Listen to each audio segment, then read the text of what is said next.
Congressional leaders are pushing back against the Trump administration's account of the killing of Alex Pretti, the 37-year-old U.S. citizen shot and killed by federal officers during an immigration enforcement protest in Minneapolis over the weekend. The shooting has sparked swift and bipartisan condemnation on Capitol Hill. Meanwhile, the Trump administration has replaced Greg Bovino, the Border Patrol official who had been the public face of immigration operations in Minnesota. The Border Czar, Tom Homan, signaling a shift in leadership amid growing scrutiny. President Trump also spoke yesterday with Minnesota Governor Tim Walz and Minneapolis Mayor Jacob Frey about the ongoing immigration crackdown in the state. Governor Walz described the president's tone as earnest and more collaborative, while Mayor Frey said Trump acknowledged the current situation cannot continue. And following the shooting, Texas Governor Greg Abbott weighed in, urging the White House to recalibrate ICE's mission, arguing the agency should refocus its efforts on deportations. What are your thoughts about the events in Minnesota and President Trump bringing in Homan to handle the situation? Now is the time to join us on Hello Houston. You can call or text 713-440-8870. I'm a bit of a cynic in all of this because, and I mentioned it yesterday, it seems as though because polling numbers and national response to what happened pushed Trump to make a move because it looked bad for him and he was being told how bad this is looking for his administration. Instead of it being looking at the situation and saying, we are in a bad situation, this needs to be altered and stopped. That's what bothers me about what's happening now is the motivation behind it. Because as we keep saying, you know, we have to find our better angels. We have to look at humanity in all of this and call out wrong when it's wrong. Well, you know, I'm right there with you, but this one has been a tough one. Yeah. And when you look at, yes, 2026 is a major election year. We know that. But regardless of politics, when two people have now been killed at the hands of ICE in broad daylight, whether you think ICE is doing their job or you're feeling rage about the situation, one thing we can all agree on is the need for transparency and accountability. Many of us have seen the video with our own eyes, multiple angles. There is no question about what happened. And for the United States Secretary of Homeland Security, Kristi Noem, to get behind a microphone and tell the American people differently than what we all witnessed is a problem. And it's a problem for all Americans. Well, it may be her problem because I hear she's on the chopping block. And Corey Lewandowski and she had a 2-hour meeting yesterday. Yeah, maybe with Trump, and the reports that come out of that meeting was replacing her or removing her was not discussed. I don't know, because once again, we're in a point where do we trust what we're told? No, you trust what you see. Right. Yeah. But we weren't in that meeting. So when we're told a report of what happened in a meeting, do we trust these reports anymore? I think trust, for the most part, is I don't want to say gone, but extremely questionable. You can't take, and that's where the breakdown of an administration happens, when they no longer have the trust or the belief of the people they represent. And this has been slow chipping away at it. Some people from very early on didn't trust what was coming out of it. Now, this just highlighted it so much. I saw an interesting comment the other day about what if there had been no cameras there to record it? And if they can lie, it may have even been Jon Stewart who said, if they can lie about what we're seeing, imagine what they're lying about that we don't see. That's a good point. And again, 713-440-8870. We would like to know your thoughts about the events in Minnesota and President Trump bringing in Homan to handle the situation. Let's go to the phone lines. We have a call. James from Conroe is on the line. James, what are your thoughts or questions? Okay, so my thought is a question, all balled into one. Straight to the point, Mr. Pretti was killed execution style, and he was sworn by agents, beat, and then shot several times. So my question is, why aren't these people arrested and put in jail? Well, That's my question. I think the answer is that they've almost already been given clemency by the President of the United States. He has made no indication that if anyone is arrested and convicted, that he's going to stand by that. He will let them go. So it's going to be hard to arrest people if you know that it's for nothing. Mm-hmm. That's my guess. Otherwise, the Minneapolis police should have made arrests by now, if not the FBI, since they're from out of state. Well, it happened in the earlier shooting, Ms. Good, when she was shot, that they move it to a federal investigation and have claimed, they were in defense of what they were doing and within protecting hours. people. Yeah, Within before there had been hours. any investigation. And it's unsettling. They blocked Minneapolis from investigating that case. I think it looks like there's going to be some movement here in redefining how that moves forward. What it does is it defines authoritarianism. Mm-hmm. When you have one person saying, go and do this, and these are the people I've sent to clean house or deport people or grab people off the streets, and I stand by them no matter what they do, Mm-hmm. no matter how. In fact, there may be this very subtle idea that, you know what, this is what happens when you protest against us. You risk your life. That's whether it's a peaceful protest or not, you just shouldn't be down there bothering us. Let us do our job without your opinion, and we'll all get along fine. Mm-hmm. That seems to be the message from the White House. Leave us alone. Well, it does seem to be shifting, and a slight shift there in how it's being looked at. There are conversations that are being had. Yeah. And that's what we understand and that's what we know. And that is the first step in the right direction. We are far from the right direction. However, at least there are conversations of there being a productive conversation. Again, 713-440-8870. Let's go to Dan from Southeast Houston. Dan, welcome to Hello Houston. Hi, thank you for taking my call. I haven't heard this point of view made, but I feel it's important.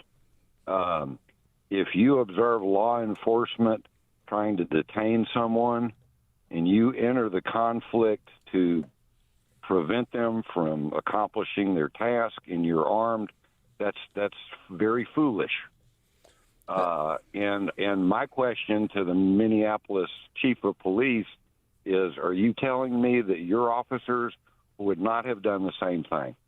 That's my point of view. I think it's horrible. It's a tragedy. I wish it wouldn't have happened. But the fellow that entered that conflict, that was a very foolhardy act, and he paid for it with his life.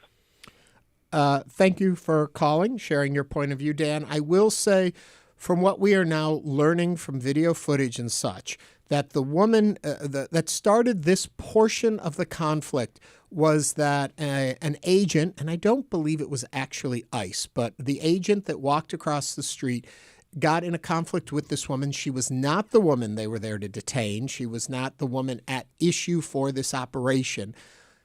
The agent pushed her to the ground, and then Alex came over to stand in the way of the assault on the woman, and he had his hand up in the air when they were both pepper sprayed. So it wasn't as though Alex was interfering with the operation of who they were going to detain. It was a bystander, and they were some footage away. The officers, the agent had to cross the street to go over to them to get involved in the conflict. That's new video that's coming out where they have a few minutes leading up to the incident that happened. And as always, remember, the videos we see are just a portion, a moment of what happened. So the further out you can see to understand the situation helps clarify it. But it seems as though it's still clarifying in the direction we tend to believe happened. Let's go to the phones again. Ian from Clear Lake. Hi, Ian. What's your thought or comment? Hello. I just wanted to say that there's some Americans out there cheering on the death of other Americans, and they need to take a good long look in the mirror and ask themselves some really hard questions. If this had happened under Biden, those same people wouldn't be cheering. They'd be up in arms. They just need to think, if this is right under my regime, then it's right under all regimes. Mm-hmm. And that's completely unacceptable. Thanks, guys. Yeah. Thank you for your call. 713-440-8870. Robert from Richmond, what's on your mind? Hey, guys. Good morning. I just want to say everything that's been going on, it seems to me that this is the fault of Congress and the American people. Congress, mainly because they enabled the presidency to become what it is. They chose to kick the can down the road, not take on issues because they're so worried about whether or not they'll get reelected that they just decided not to do anything. And that's what led us to this point, is my view. And I'm curious to get your thoughts. And then also, politicians are a reflection of society. So I feel like the previous caller is right. Everybody needs to take a look at themselves in the mirror, irrespective of if they're Republican, Democrat, Independent, or otherwise, and truly ask themselves, are we American or what are we? I'll hang up and listen. Thank you. Mm-hmm. Yeah, I think you're right. Unfortunately, there have been a few Congress people that have stood up to the president. I hear them making noise on the morning talk shows, but they're not really getting anywhere with all of that. They're doing their best to object. But when the president of the United States is the most powerful person in the world, he's the most powerful person in the world. And he can make these orders and has been able to execute them and get out there and put people where he wants, sending National Guard. And then the courts a few months later can say, oh, no, you can't do that. But by then the damage is done. Mm-hmm. And when you watch these the actions, it almost feels like the Jets and the Sharks, like some gang out there on the streets in masks with very serious guns, just grabbing people. You don't see any yellow tape that says this is a possible crime scene. Do not pass this. Do not come into our area, because they don't ever define their area. They show up and they decide all of it's our area, and if you're in our way, we just might kill you. Mm-hmm. That's the feeling I get. 713-440-8870. Lloyd from Northwest Houston is on the line. Lloyd, welcome to Hello Houston. What is your comment or question? Thank you. My comment is, in my opinion, this is absolute authoritarianism. It's been several people have made references to a lot of the unmasked pictures of ICE agents. They have related them back to the January 6th insurrection. And in my mind, during the debate, when Mr. Trump said, Proud Boys, stand back and stand by, we now know what they were standing by for, to be put into service. Mm-hmm. Can't argue against that, Lloyd. I mean, I don't know if everybody would agree with that, but I think you're onto something. Mm-hmm. And again, you're listening to Hello Houston. You can join the conversation, 713-440-8870. We have been receiving quite a few texts. My British computer guy says getting rid of Greg Bovino was a good first move. Still more action needs to be taken. We did also receive this text. The country is being run by morally impotent demagogues. The Second Amendment is not for Kyle Rittenhouse and J6 insurrectionists, but both instances were brandishing rifles in protest. Alex Pretti had an open and carry permit, yet only holding a phone in the hand. And we also have another call, Jay from the Med Center. Jay, welcome to Hello Houston.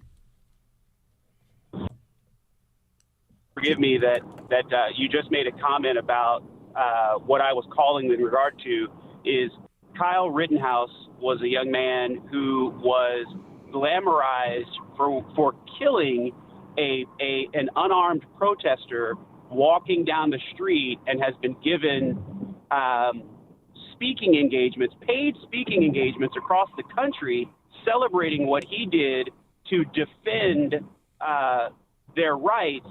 And Alex was killed for the exact same thing, and the people that glamorized Kyle Rittenhouse are vilifying and labeling him a domestic terrorist in the exact same scenario. Mm-hmm. And I don't hear, until I just heard your comment, no one is talking about the hypocrisy of we can do it, but you can't. Well, clearly that's authoritarianism. I can do what I want, and you can't do what you want. I'm the one in charge. Thank you, Shane, for calling. Yes, I think that a lot of people are discussing this. This is very topical, and we will continue to follow and monitor. I think that was Jay. Do we have a? Yeah, we have a final call from Shane. That Shane, was Jay. Yeah, from Shane on the west side. Shane, now we're going to wrap up calls here. What's on your mind? Good morning. I'd just like to urge everybody to go to the internet, look up who is your representative and send them an email, call their office, whatever. That is what they listen to. They want to get reelected. Let's tell them how we feel, whatever you feel, and they all keep track of this sort of thing. They're interested in getting reelected. So let's give them what our thoughts are directly, and I think it'll make a bigger difference than people just chit-chatting about it. Mm-hmm. It will help. It will help. And as Ernie always says, vote. So if you're not registered to vote, get registered now, because those elections will get here sooner than later. And as the caller just said, calling your representatives matter. They do pay attention to those. There's unfortunately so much of our politics is guided by reactions as opposed to following good moral judgment. I don't know. I'm kind of spiraling off here. Vote. Let your voice be heard.